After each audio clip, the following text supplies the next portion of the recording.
Hamster Costume Fan is really a Homeland Security special agent tasked with saving the country. I'm Olive.Muffin, and today we're going over the LEGO lore and tale of Hamster Costume Fan Minifigures Series 27. Episode 2. The year is 2042. The squeak heard round the world had finally happened. Not a metaphorical squeak, mind you, but the literal, high-pitched battle cry of the Hamster Rebellion. It started slowly, missing sunflower seeds, nipped ankles, the great wheel shortage of 41. Then, all hell broke loose.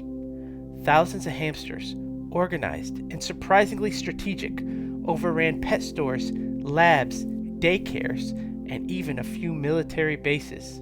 Their demands were simple: bigger wheels, more chew toys, and an end to those infernal plastic balls. The government naturally panicked. Conventional warfare was useless. Tanks were ineffective against a creature that could squeeze through a plumbing pipe. Drones were confounded by their uncanny ability to blend in with piles of discarded bedding. Desperate times called for, well, a really weird solution. Enter Agent Gary Tiny Higgins. Gary just wasn't short, he was exceptionally short.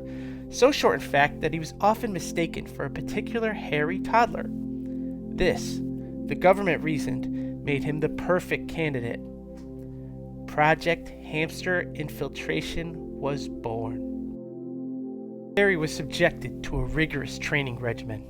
He learned to scurry, to hoard, mostly miniature pretzels, and to communicate in a series of high-pitched squeaks and chirps that frankly sounded more like a dolphin with a head cold. He was fitted with a specially designed miniature Kevlar vest, painted to look like hamster fur naturally, and a tiny government-issued grappling hook for scaling those pesky cage bars. His mission: infiltrate the Hamster High Council, led by the fearsome General Nibbles, and sabotage their operation from within. Gary, now codenamed Hammy, was less than thrilled. He joined the agency to fight crime, not to become a furry, four-legged agent of chaos, but duty called. The infiltration was chaotic.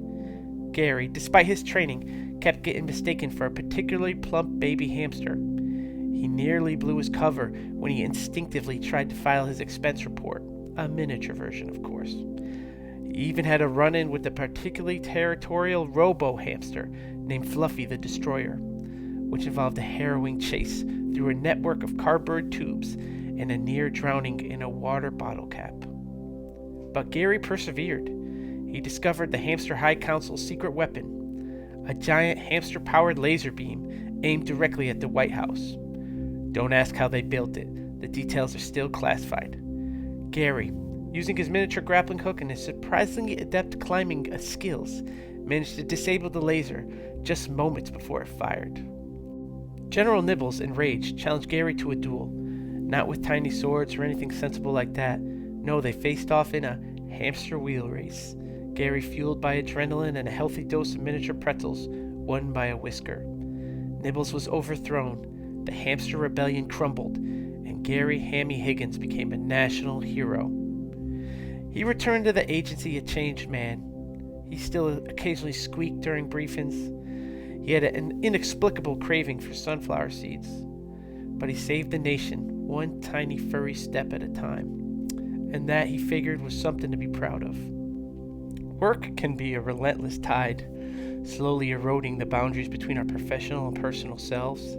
The constant pressure to perform, the endless to-do lists, and the ever-present glow of our screens can seep into every facet of our lives. We find ourselves defined by our job titles, our conversations revolving around deadlines and deliverables. The passion that once fueled us, the hobbies that brought us joy can fade into distant memories, replaced by the all-consuming way to work. In the process, we risk losing touch of who we are outside of the office, becoming a mere reflection of our professional obligations. And that's what happened here to Hammy. Once a special agent, looking to do good in the world, gets tasked with one assignment, and becoming a hamster becomes his whole self. He lost who he really was on the inside, and now he's permanently a hamster, not knowing how to be himself again. He was committed to the safety of this nation, and he's living every day with that, the weight of that, as it overcame who he was personally. Olive.Muffin here. If you like this episode, please like, subscribe. You want to comment which minifigure you want me to do next? If you don't like and subscribe, thank you for watching anyway. I appreciate it.